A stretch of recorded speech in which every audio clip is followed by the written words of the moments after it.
uma nova visão de grandeza, em que a verdadeira vida se manifesta no serviço humilde e na acolhida. Evangelho segundo Marcos, capítulo 9, versículos do 30 ao 37.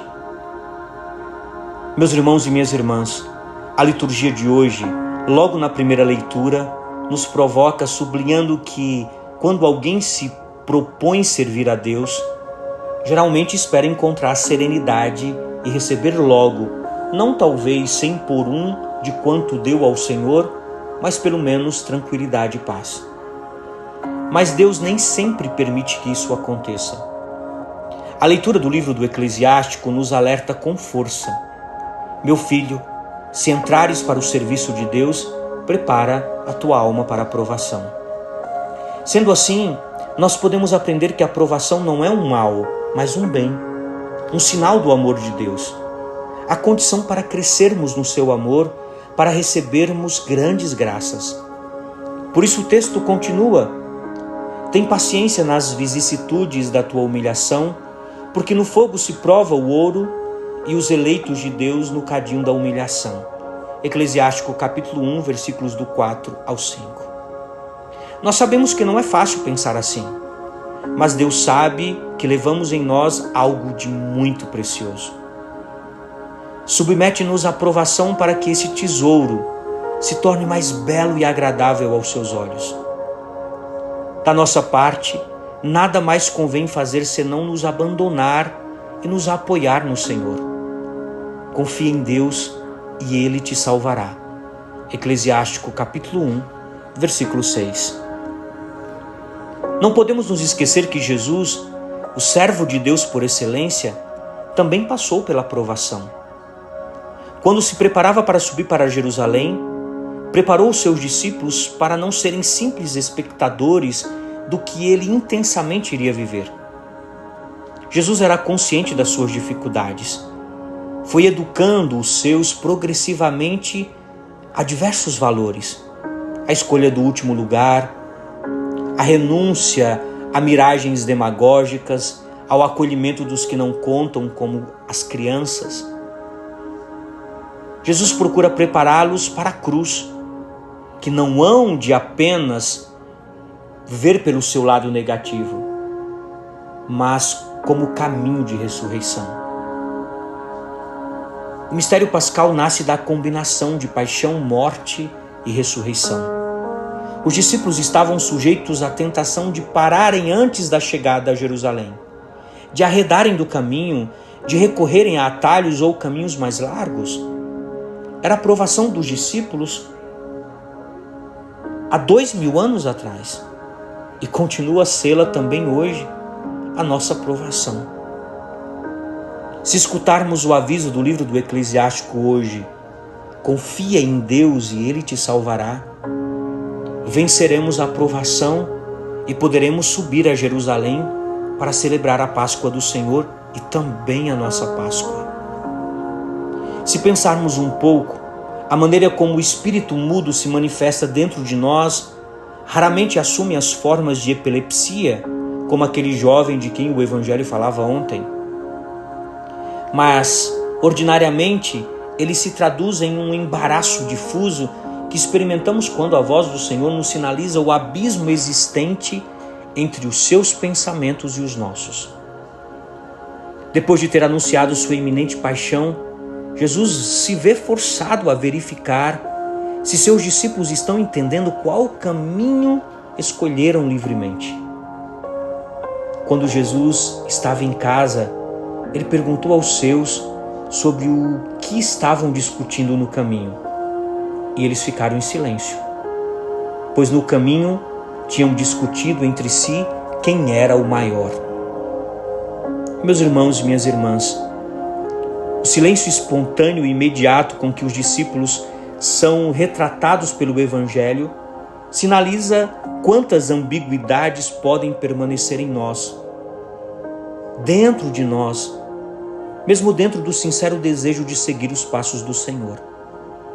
Enquanto o caminho atrás do Mestre assume cada vez mais claramente as características da cruz, que é assumir todas as consequências do amor, os discípulos descobrem-se fortemente tentados a confiar na glória e no poder, em vez de confiar na humildade e no serviço.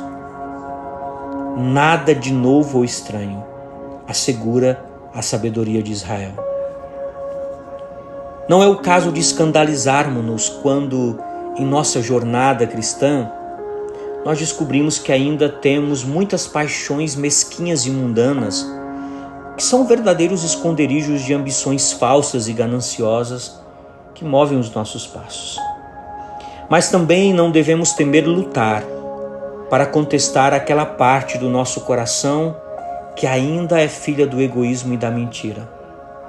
O Senhor, nunca cansado de nossas lentidões, nunca deixa de nos anunciar por quais desejos vale a pena viver e até mesmo morrer. Aqueles nos quais não há outra coisa a fazer senão abrir os braços, em sinal de amor, acolhimento e rendição. E tomando uma criança, colocou-a no meio deles e abraçando-a disse-lhes: quem recebe um desses pequeninos em meu nome, a mim me recebe, e quem me recebe, não a mim recebe, mas aquele que me enviou. Ninguém pode entender a cruz até que a experimente. Há coisas na vida que só podem ser vividas e nenhuma palavra ou raciocínio pode dar conta dessa experiência. Por exemplo, não se pode descrever de forma completa o amor, assim como não se pode expressar de maneira completa a perda de quem amávamos. Ambas essas experiências, uma positiva e a outra negativa, só podem ser compreendidas pela vivência. O mistério da cruz é a travessia da dor, da morte, da escuridão, da solidão, e só ao final de tudo isso surge a imensa luz da ressurreição. Mas basta falar apenas da primeira parte e já não nos interessa mais a saber se a ressurreição é verdadeira ou não. Preferimos remover o que não conseguimos lidar, o que nos assusta, o que nos desestabiliza. Cada um de nós, meus irmãos e minhas irmãs, desenvolveu maneiras de não pensar na dor ou na morte. Alguns a exorcizam com dinheiro, outros com sucesso, outros com relações tóxicas, outros idolatrando o próprio trabalho, e poderia continuar por muito mais. Mas Jesus indica um caminho diferente. É preciso enfrentar esse medo, aceitando estar diante dele desarmado. No entanto, há uma maneira de se preparar para enfrentar o que nos assusta. E não é brincando de ser os primeiros da classe, mas, se alguém quer ser o primeiro, seja o último de todos e o servo de todos. Em síntese, vimos no Evangelho de hoje que Jesus apresenta uma nova visão de grandeza, em que a verdadeira liderança se manifesta no serviço humilde e na acolhida dos pequenos. O verbo entregar, do grego paradidome, destaca a obediência de Jesus ao plano redentor, enquanto o termo entender, agnoeo, revela a dificuldade dos discípulos em compreender essa missão, eles que estão presos a uma visão terrena de poder. Ao falar em servir, do grego diakonel, Jesus inverte a lógica do mundo. O maior é aquele que se faz o último e serve a todos. O gesto de colocar uma criança no centro representa a importância de acolher os mais frágeis, porque é necessário recebê-los, é necessário acolher o próprio Cristo e o Pai. Esse ensinamento convida os discípulos e também a nós a abandonar a busca por prestígio e a viver com humildade, a viver com generosidade e com cuidado com os mais pequenos. O Pai do céu nos convida a uma vida de conversão. Uma santa terça-feira para você e sua família. Que o Deus Todo-Poderoso te abençoe e te guarde em nome do Pai, do Filho e do Espírito Santo. Paz e misericórdia.